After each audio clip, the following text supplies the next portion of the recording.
Magandang araw po sa inyong lahat, lalo na sa ating mga pinuno, kawal, kawani at pamilya ng buong katihan ng Pilipinas. Ako po si Father Dion, isang paring katoliko ng Military Ordinariate of the Philippines at ang Post-Catholic Chaplain ng Headquarters and Headquarters Support Group ng Philippine Army. At ito po ang salita ng Diyos, ang ating gabay. Ngayon po ay Monday, November 17, 2025 at ginugunita po natin ang kapistahan ni San Elizabeth ng Hungary. Si San Elizabeth ay isang babaeng mula sa maharlikang angkan.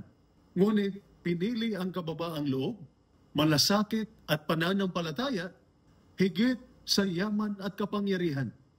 Inialay niya ang kanyang buhay sa paglilingkod sa mahihirap at may sakit.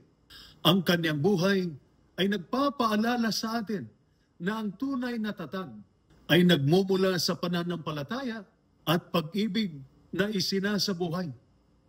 Ang ating mga pagbasa mula sa banal na kasulatan sa araw na ito ay nagbibigay ng dalawang mahalagang aral para sa pagpapalakas ng kalusugan ng isip sa pamamagitan ng tibay ng espiritu, katapatan sa gitna ng pagsubok at pagtitiyaga sa panalangin.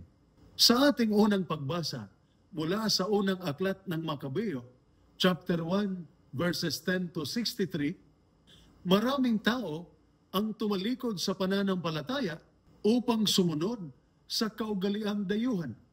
Ngunit may ilan na mas piniling manatiling tapat kahit kamatayan ang kapalit. Hindi nila isinuko ang kanilang pagkakilanlan at ang kanilang Diyos. Para sa mga sundalo at membro ng pamilya, ito ang katatagan. Maaring may tukso o pressure na isuko ang ating paniniwala o mga pagpapahalaga. Pero ang paninindigan sa tama ang nagbibigay ng kapanatagan sa isip at tibay sa puso. Sa ating ebanghelyo, mula sa ebanghelyo ni San Lucas, chapter 18, verses 35 to 43, isang bulag na paulit-ulit na sumisigaw, Jesus, anak ni David, maawa ka sa akin. Kahit pinatatahimik siya ng karamihan, hindi siya sumuko hanggang siya ay dininig at pinagaling na Jesus. Ito ang larawan ng tibay ng Espiritu. Hindi sumusuko kahit pinanghihinaan ng loob.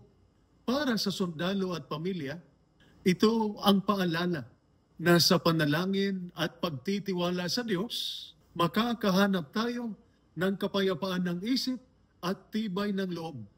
Si Santa Elizabeth ay nagturo sa atin na ang tunay na lakas ay nasa pag-ibig at pananampalatayang isinasabuhay sa kabila ng hirap.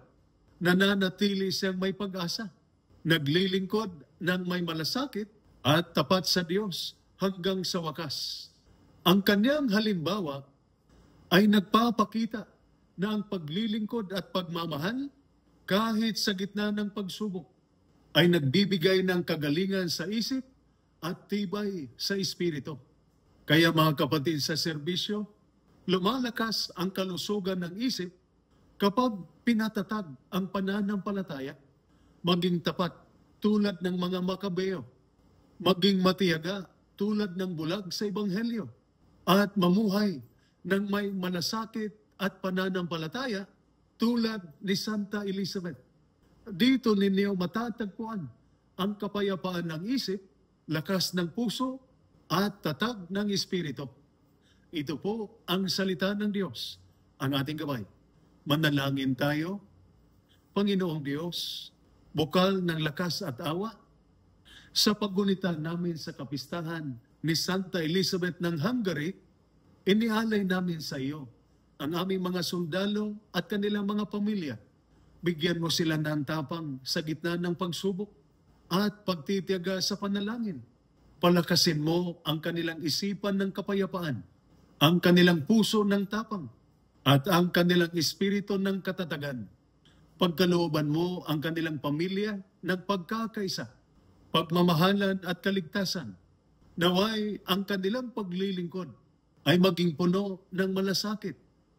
Ang kanilang mga laban ay patnubayan ng pananampalataya at ang kanilang buhay ay manatiling nakaugat sa iyo sa pamamagitan ni Kristo na aming Panginoon.